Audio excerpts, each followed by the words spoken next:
1951 to a poor family farmer's son. That was my dad. Never finished school, but he started his life. Had 3 kids as the years rolled by. That was my dad. Well, my dad was a storyteller, a little bit of a squirrely feller. Loved his football and loved his wife, loved his country with all his might. My dad wasn't big in stature, but larger than life is how we chose to brag.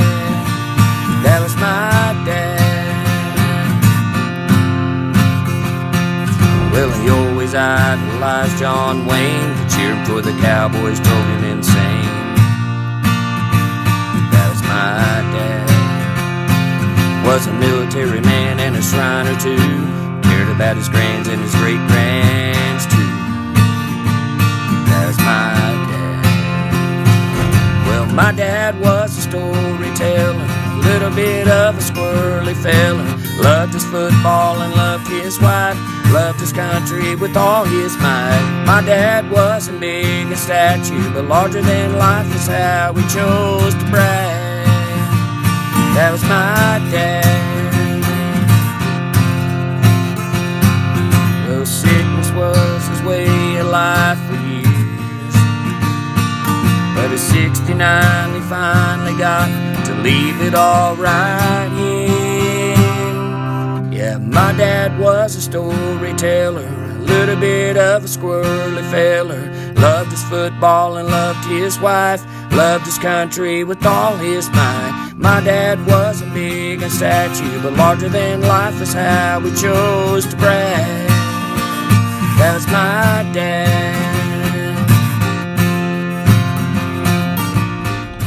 I guess what I'm going to miss about Dad is just the fact that he always had his favorite restaurants, and whenever he had something different, he'd always tell us he hadn't had that in years, even though he may have had it last week or the week before.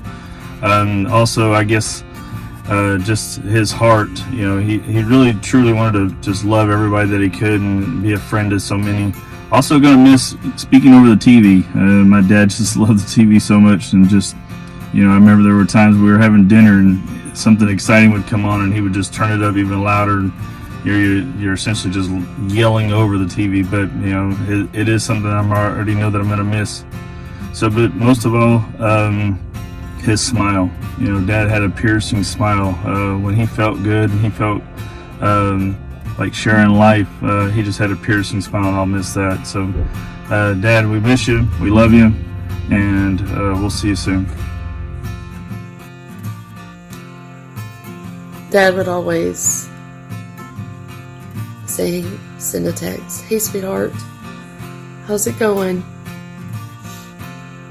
And then that text would follow along with a paragraph of how he was doing. And so sometimes I would text him back, and sometimes I would just go ahead and just call him, see how he was doing. And it seemed like he was always getting off the phone with Connie whenever I would be talking to him.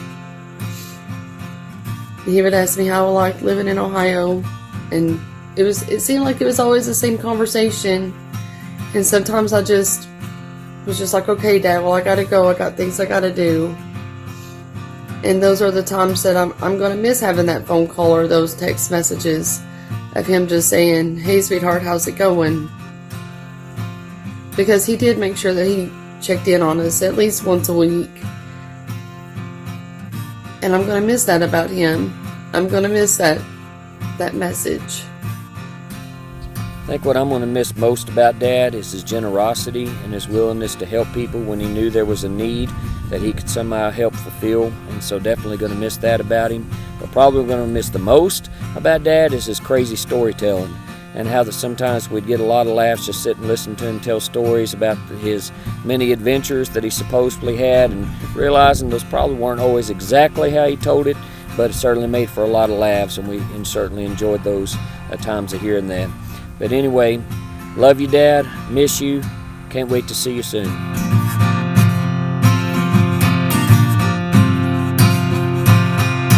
My dad was an old Democrat, never could seem to talk him out of that. That was my dad. My dad wrote some good poetry, that's how he expressed emotions it seems. That's my dad. My dad wasn't a game of horseshoes, that's one story that was really the truth. That's my dad.